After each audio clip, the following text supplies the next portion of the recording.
We're here this morning with Jay on his magnificent cat, Lady Daphne. And Jay, you've been here at GCCM for a little while now. You got lifted out onto the hard. What did you do while you're up on the hard?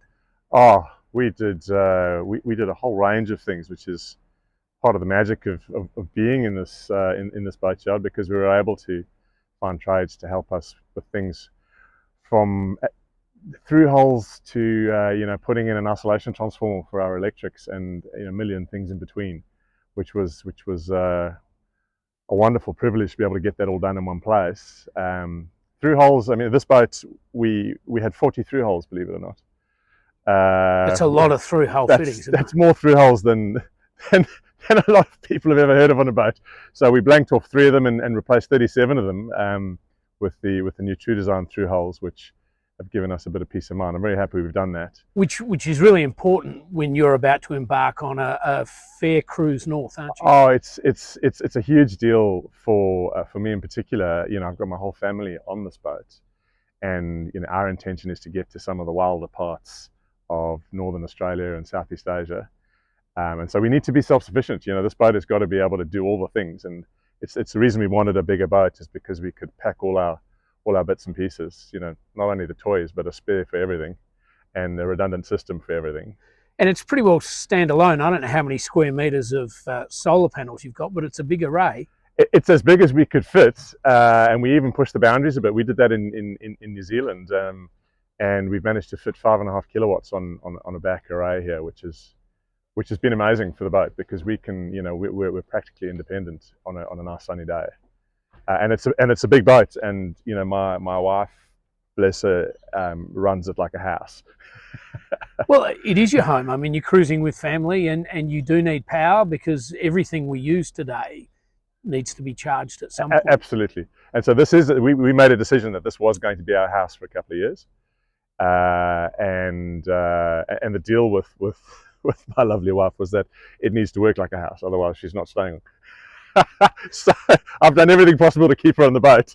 Here at GCCM, was everything easy for you to achieve? It was. We GCCM is a busy yard, and so that's something that I think in future haul outs, if we ever back down here, we'll plan more around the busy times of the year here, because the trades have been flat out. But it's been incredible to see the diversity of trades here. I mean, I mentioned through holes. We've done through holes. We've done a massive rework of our electrical system.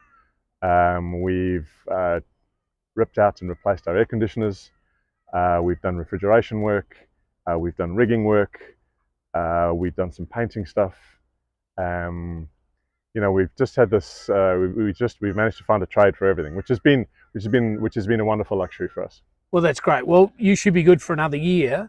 And in the next week or so, you need to head north, because the time is right now. It's the right time to be getting up to the Whitsundays, and then at the end of that, you need to go further north and actually fulfil the dream that you and the family have. Well, that's exactly right. So I bought I've got my boys their first wing foiling kit yesterday, and so that's what we're doing for the next 2 years or so. It's Southeast Asia. Here we come after we check out of Darwin.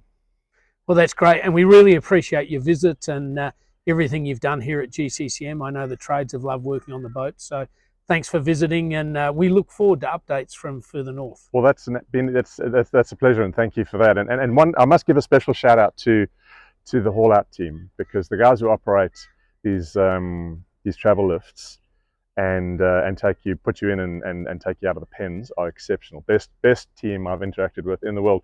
I was saying to them when we got put back in, I was saying to them, you do this 10 times a day, but a lot of us boat owners might only do this 10 times in our life. So it's a harrowing time for a boat owner, getting taken out and getting put back in. And these guys are pros. These guys are pros. We appreciate that. We'll definitely pass it on, because I understand what you're saying. At best, you do this once a year. Yeah.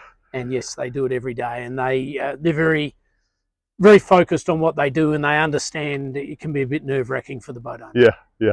That's great. All right, Jay. Happy sailing. Yeah, thank you. Thanks, Andrew.